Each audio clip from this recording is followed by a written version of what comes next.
A couple weeks ago, LinkedIn sent me an email that said they officially reached 200 million users, and I was one of the top 5% viewed profiles in 2012. I was very surprised to read this, and it got me to reflect on what exactly I did with my LinkedIn in the past that would get me to that point. So for today's webisode, I am sharing my 2 LinkedIn secrets.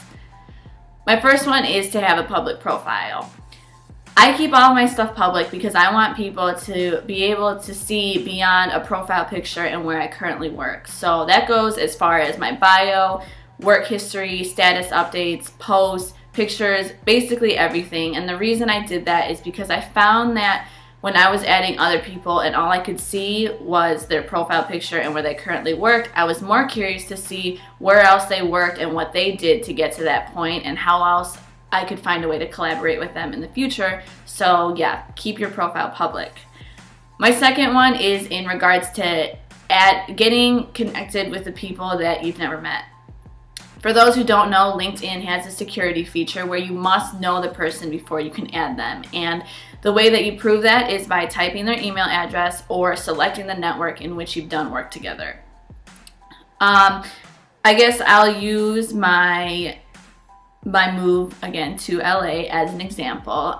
Before I moved out here, I was adding people from MTV, Nickelodeon, BET, the Lakers, Clippers, basically any and every music and sports company. And of course, I didn't know these people and I didn't have any information on them. So I found that the way to go around that is to select the option that you know them because they're a friend of yours.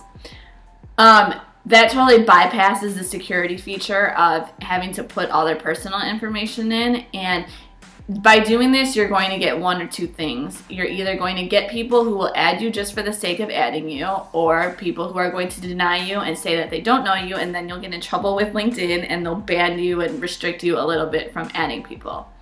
I've had both situations happen to me, but hey, I learned, and now you know what to do and what not to do when it comes to adding people. The other trick behind adding people, I guess I can use the Lakers for an example. I was trying to find someone within the Lakers that would be able to assist with a job opportunity. And the way I did that was, I guess I can use like the social media person for the sake of an example. Say I wanted to get connected to the social media person and I didn't know their email address or they didn't have the option of saying that they were a friend. What I would do is I would add a bunch of people within the Lakers network, because if I had people from that network add me, the person in particular that I'm trying to add will think that they're supposed to know who I am because we share so many mutual connections. At one point, I was honestly adding 10 people per day. It was literally on my to-do list to do that. And it sounds crazy, but hey, it worked. And now today, looking at my LinkedIn, I have over 500 connections and top 5% viewed profiles or whatever. So yeah, again, it works. If you're not on LinkedIn, join the platform because you will gain so much more than what you could on Twitter, Facebook, or Instagram. And if you are on LinkedIn, let me know if you use any of my tips or secrets and add me while you're at it. Thanks for watching, and look out for my next video on Tuesday.